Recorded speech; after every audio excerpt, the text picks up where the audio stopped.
नमस्कार। आज के वीडियो में हम बात करेंगे धार्मिक आंदोलन की और इसी क्रम में हम आगे जानेंगे जैन धर्म से संबंधित मुख्य बातों को। धार्मिक आंदोलन 6ठी शताब्दी ईस्वी पूर्व धार्मिक आंदोलनों की शताब्दी मानी जाती है। इस समय विश्व के अलग अलग स्थानों पर यानी कि अलग अलग देशों में अलग अलग तरीके के धर्म अस्तित्व में आए, जैसे यूनान में हेराक्लिस, ईरान में ज़ोरास्ट्र, चीन में कन्फ्यूशियस और भारत में जैन और बौद्ध धर्म। भारत में वैदिक धर्म की यज्ञ बलि और कर्मकांडों की प्रतिक्रिया में समता पर आधारित संप्रदायों का प्रभाव बना हुआ था। अब इसी समय जैन तथा बौद्ध धर्म ने ब्राह्मणवादी श्रेष्ठता को समाप्त किया और वर्ण प्रधान सामाजिक व्यवस्था को एक चुनौती दी। नवीन नागरिक जीवन का इस दौरान उदय हुआ। इसी क्रम में जैन धर्म के बारे में जान लेते हैं। जैन धार्मिक विचार के अनुसार जैनों के 24 तीर्थंकर हुए और ऋषभदेव इसमें पहले तीर्थंकर थे, जिन्हें जैन धर्म का संस्थापक भी माना जाता है और ऋग्वेद में ऋषभदेव का उल्लेख भी मिलता है। साथ ही अरिष्टनेमि नाम के तीर्थंकर की भी चर्चा है। अब जैन धर्म के 23वें तीर्थंकर थे पार्श्वनाथ। पार्श्वनाथ काशी नरेश अश्वसेन के पुत्र थे और उनका निर्माण सम्मेद शिखर पर हुआ था। 24वें तीर्थंकर थे महावीर स्वामी। महावीर स्वामी को मुख्य प्रवर्तक माना जाता है जैन धर्म का और इनका बचपन का नाम था वर्धमान। महावीर का जन्म हुआ था 540 ईस्वी पूर्व में वैशाली के पास कुंड ग्राम में, यानी ज्ञात्रिक कुल में इनका जन्म हुआ था। इनके पिता का नाम सिद्धार्थ और माँ त्रिशला थी। त्रिशला जो थी वो लिच्छवी शासक चेटक की बहन थी। महावीर का विवाह हुआ था यशोदा से और प्रियदर्शना, जिसे अणोज्जा भी कहा जाता है, उनकी एक पुत्री थी। 30 वर्ष की अवस्था में उन्होंने गृह त्याग दिया और महावीर सन्यासी हो गए। 12 वर्षों की कठिन तपस्या के बाद ऋजुपालिका नदी के तट पर जम्भिक गांव में उन्हें ज्ञान प्राप्त हुआ। उसके बाद उन्हें जिन निर्ग्रंथ का मतलब होता है बंधन रहे।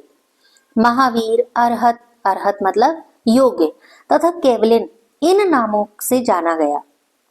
जैन ग्रंथ कल्पसूत्र तथा आचारांग सूत्र में महावीर की कठोर तपस्या तथा ज्ञान प्राप्ति की चर्चा मिलती है। 72 वर्ष की आयु में यानी 468 ईस्वी पूर्व पावापुरी में राजा हस्तिपाल के महल में महावीर स्वामी का निर्माण हुआ। जैन धर्म मानने वाले प्रमुख राजा उदयन, चंद्रगुप्त मौर्य, संप्रति, कलिंग नरेश खारवेल, राष्ट्रकूट शासक अमोघ वर्ष, गंग नरेश और गुजरात के सोलंकी शासक थे। मैसूर के गंग वंश के मंत्री ने गोमतेश्वर में महावीर की विशाल मूर्ति का निर्माण भी करवाया था। जैन धर्म, दर्शन और उसके सिद्धांत को भी जान लेते हैं। पाली धर्म ग्रंथों में महावीर को जैन धर्म का संस्थापक नहीं बल्कि उसका प्रवर्तक माना गया है। महावीर से पहले पार्श्वनाथ ने 4 जैन सिद्धांत दिए थे। ये हैं सत्य, अहिंसा, अपरिग्रह और अस्तेय। बाद में महावीर ने इसमें 5वां सिद्धांत जोड़ा था और वो था ब्रह्मचर्य। जैन दर्शन वैदिक सांख्य दर्शन के निकट है। जैन धर्म में कर्म सिद्धांत को महत्व दिया गया है और मोक्ष को जीवन का परम लक्ष्य बताया गया है। जैन धर्म में स्यादवाद का दर्शन है, जिसमें 7 सत्य शामिल किए गए हैं। इसे अनेकांतवाद भी कहा जाता है। 8 कर्म तथा 18 पापों की चर्चा जैन धर्म में की गई है। कर्म तथा पापों के त्याग से मोक्ष की प्राप्ति ही लक्ष्य माना गया है। इसके लिए त्रिरत्न यानी रत्न त्रय जिसको बोला जाता है, त्रिरत्न का भी विचार दिया गया है। अब ये त्रिरत्न क्या है, इनके बारे में जान लेते हैं। जैन धर्म के अनुसार मोक्ष के लिए 3 तत्वों का होना बहुत जरूरी है, यानी सम्यक दर्शन यानी सत्य में विश्वास, सम्यक ज्ञान यानी सत्य का ज्ञान और सम्यक कर्म यानी सत्य कर्म। जैन धर्म में आत्मा को सर्वोपरि माना गया है। जाति व्यवस्था का निषेध किया गया, लेकिन मूर्ति पूजा को यहाँ पर स्वीकृति दी गई है। जैन संघ के संदर्भ में बात कर लेते हैं। महावीर ने अपने सभी अनुयायियों को 11 गणों में बांट दिया था और हर गण में एक प्रधान, जिसे गणधर कहा जाता था, नियुक्त किया और उस गणधर को यह उत्तरदायित्व सौंपा कि वह धर्म का प्रचार करे। जैन संघ के सदस्यों को 4 वर्गों में विभाजित किया गया था। ये थे भिक्षु, भिक्षुणी, श्रावक और श्राविका। भिक्षु तथा भिक्षुणी सन्यासी जीवन व्यतीत करते थे, जबकि श्रावक और श्राविका को गृहस्थ जीवन व्यतीत करने की स्वीकृति थी। जैन संघ दो भागों में बटा हुआ था, दिगंबर जिसके समर्थक थे भद्रबाहु और श्वेतांबर जिसके समर्थक थे स्थूलभद्र।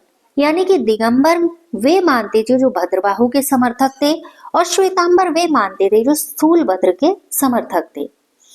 इन संप्रदायों का विभाजन अलग अलग विचारों के कारण हुआ था। श्वेतांबर सफेद वस्त्र धारण करते थे और जबकि दिगंबर बिना वस्त्रों के ही जीवन व्यतीत करते थे। जैन संगीतियों के बारे में जान लेते हैं। दो जैन संगीतियां हुई थी। पहली संगीति हुई थी 322 से 298 ईस्वी पूर्व में। स्थान था पाटलिपुत्र और उस समय इसके अध्यक्ष थे स्थूलभद्र। दूसरी जैन संगीति हुई थी 512 ईस्वी में, यानी वल्लभी में हुई थी और देवर्धि क्षमाश्रवण इसके अध्यक्ष थे। जैन धर्म और ग्रंथों की बात कर लेते हैं। जो जैन धर्म के ग्रंथ हैं उनकी रचना प्राकृत भाषा में हुई। जैन ग्रंथों को पूर्व या आगम कहा जाता है। इसमें 12 अंग, 12 उपांग, 10 प्रकीर्ण, 6 छेद सूत्र और 4 मूल सूत्र शामिल हैं। चंद्रगुप्त मौर्य के शासनकाल में आयोजित प्रथम जैन संगीति के आगमों का संकलन अंगों में हुआ था और दूसरी जैन संगीति में अंगों का दोबारा संकलन हुआ और अंगों की संख्या 12 थी और इसका एक अंग कहीं खो गया था, जिसके कारण अंगों की संख्या कितनी रह गई? 11। जैन ग्रंथों में परिशिष्ट पर्व, आचारांग सूत्र, कल्प सूत्र, भगवती सूत्र, भद्रबाहु चरित आदि महत्वपूर्ण हैं। जैन तीर्थंकरों का जीवन चरित भद्रबाहु चरित कल्प सूत्र में है। यह थी संक्षिप्त जानकारी जैन धर्म से संबंधित। अगले वीडियो में बौद्ध धर्म से संबंधित जानकारी के साथ मिलेंगे। नमस्कार।